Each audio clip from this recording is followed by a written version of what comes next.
ভোটের ফলাফল যাই হোক জাতির স্বার্থে সবাই মিলে দেশ করার আহ্বান জানিয়েছেন প্রধান উপদেষ্টা। এছাড়া ভয় না পেয়ে তরুণদের ভোট কেন্দ্রে যাওয়ার আহ্বানও তার। মঙ্গলবার রাতে জাতির উদ্দেশ্যে দেয়া ভাষণে এসব আহ্বান জানান তিনি। এ নিয়ে আলোচনা করতে যোগ দিচ্ছেন শাহজালাল বিজ্ঞান ও প্রযুক্তি বিশ্ববিদ্যালয়ের পলিটিক্যাল স্টাডিজ বিভাগের অধ্যাপক ডক্টর মোহাম্মদ শাহাবুল হক। ডক্টর শাহাবুল, ভোটের ফলাফল যাই হোক ব্যক্তিগত বা দলীয় স্বার্থের ঊর্ধ্বে উঠে মেনে নেওয়ার আহ্বান জানিয়েছেন প্রধান উপদেষ্টা। ডক্টর ইউনূসের শেষ ভাষণ কিভাবে বিশ্লেষণ করবেন?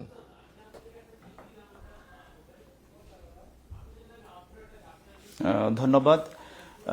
ডক্টর মোহাম্মদ ইউনূস এর আগে বিভিন্ন সময় আমরা দেখেছি যে তিনি ভাষণ দিয়েছেন জাতির উদ্দেশ্যে, বাট আজকের এই ভাষণটা অত্যন্ত তাৎপর্যপূর্ণ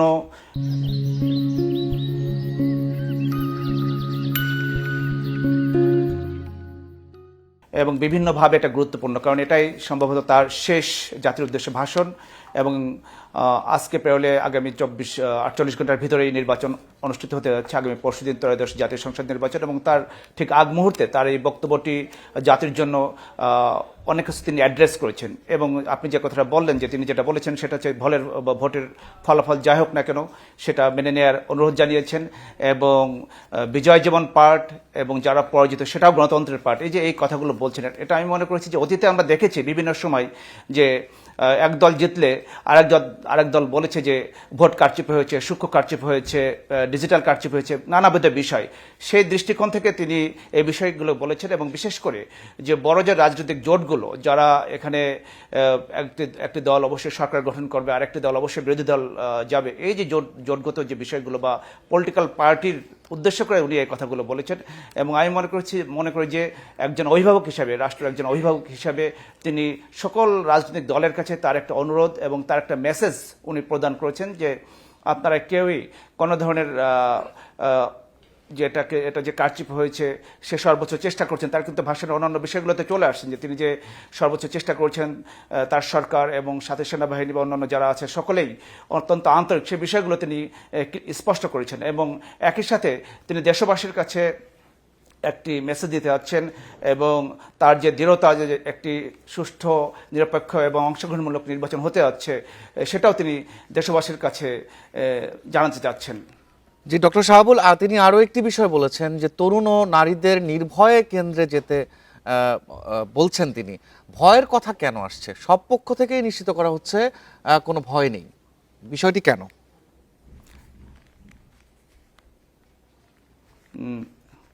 দেখেন,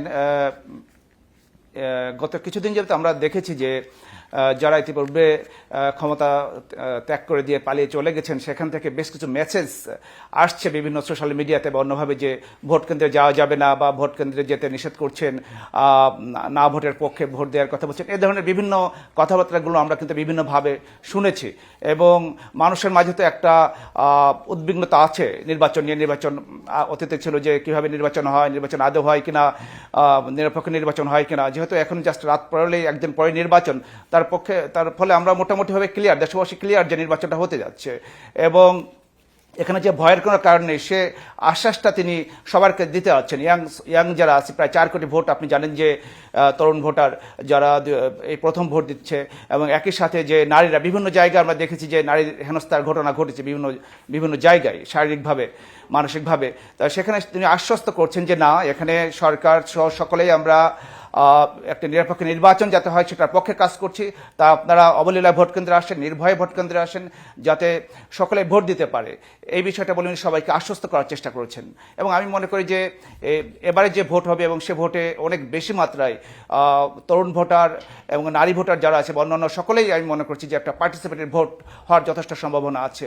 এবং বিভিন্ন জায়গা থেকে আসছে যে অতীতে যে ভোটগুলো হয়েছে তার চেয়ে বেশি ভোটার, প্রায় একটি জরিপে, গত সপ্তাহে প্রেস ক্লাবে একটি জরিপে এটা উঠে এসেছে, প্রায় 90% মানুষ চান যে ভোট দিতে তারা যেতে চান। এবং ইতিপূর্বে আমরা দেখেছি যে প্রায় 84% হাইয়েস্ট ভোট পড়েছে পর্যন্ত, যতগুলো 12টা যে জাতীয় সংসদ নির্বাচন হয়েছে তার মধ্যে। বাট এবার আমরা দেখব যে আরও বেশি সংখ্যক ভোটার যাতে ভোট কেন্দ্রে যেতে পারেন এবং তারা তাদের মতামত তুলে ধরতে পারেন সে বিষয়গুলো। যার ফলশ্রুতিতে ডক্টর মোহাম্মদ ইউনূস সকলকে আশ্বস্ত করছেন যে আপনারা আসেন, ভোট কেন্দ্রে আসেন এবং একটা নির্ভয় পরিবেশে আপনারা ভোট দেন।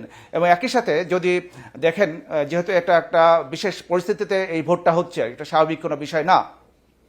এবং যাতে ভোটাররা আশ্বস্ত হয়, একই সাথে যাতে ভোটারদের যে সংখ্যা, যারা ভোট দিচ্ছে ভোটের সংখ্যা যাতে বৃদ্ধি পায়, এবং ভোটের সংখ্যা যদি কোনো কারণে কম হয় সরকারের লেজিটিমেসি নিয়ে, অথবা নেক্সট যারা সরকার গঠন করবে তাদের লেজিটিমেসি নিয়ে, এবং যদি এটা নিরপেক্ষ নির্বাচন না হয় তাহলে যারাই ক্ষমতা আসুক তাদের কিন্তু বৈধতা নিয়ে কথা উঠবে, যার ফলশ্রুতিতে তিনি সকল বিষয় অ্যাড্রেস করেছেন বিষয়গুলো। এই জনাব শাহাবুল, 51টি দল প্রতিদ্বন্দ্বিতা করছেন, প্রধান উপদেষ্টা বলেছেন। আর মানে নিবন্ধিত দলগুলোর মধ্যে বেশিরভাগ দলই কিন্তু নির্বাচনে অংশগ্রহণ করছে। এই বিষয়টি এই যাবৎকালের সর্বাধিক বলেছেন প্রধান উপদেষ্টা। অল্প করে যদি একটু বলতেন।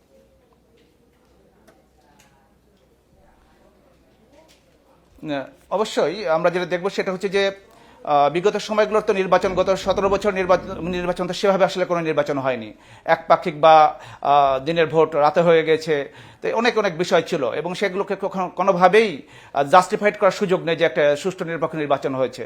যার ফলশ্রুতিতে এবার আমরা দেখলাম যে অনেকগুলো রেজিস্টার্ড পলিটিক্যাল পার্টি যারা নির্বাচন কমিশনের মাধ্যমে নিবন্ধিত, এবং তাদেরকে যে নিবন্ধন দেওয়া হয়েছে তাদের বিভিন্ন, আপনি জানেন যে প্রায় সবগুলো জেলায় তাদের থাকতে হবে, যারা পলিটিক্যাল পার্টির রেজিস্ট্রেশনটা পেয়েছে তাদের নিবন্ধন থাকতে হবে, তাদের বিভিন্ন জায়গায় কমিটিগুলো থাকতে হবে, কমিটিতে ফিমেল থাকতে হবে, অনেকগুলো বিষয় আছে, এবং অনেক দেখে শুনে যাচাই বাছাই করার পরে বেশ কয়েকটা পলিটিক্যাল পার্টির নিবন্ধন দেওয়া হয়েছে, কিছু কিছু হাইকোর্টের মাধ্যমে এসেছে। এবং অনেক ধন্যবাদ। শাহজালাল বিজ্ঞান ও প্রযুক্তি বিশ্ববিদ্যালয়ের অধ্যাপক ডক্টর শাহাবুল জানাচ্ছিলেন প্রধান উপদেষ্টার ভাষণের তাৎপর্য।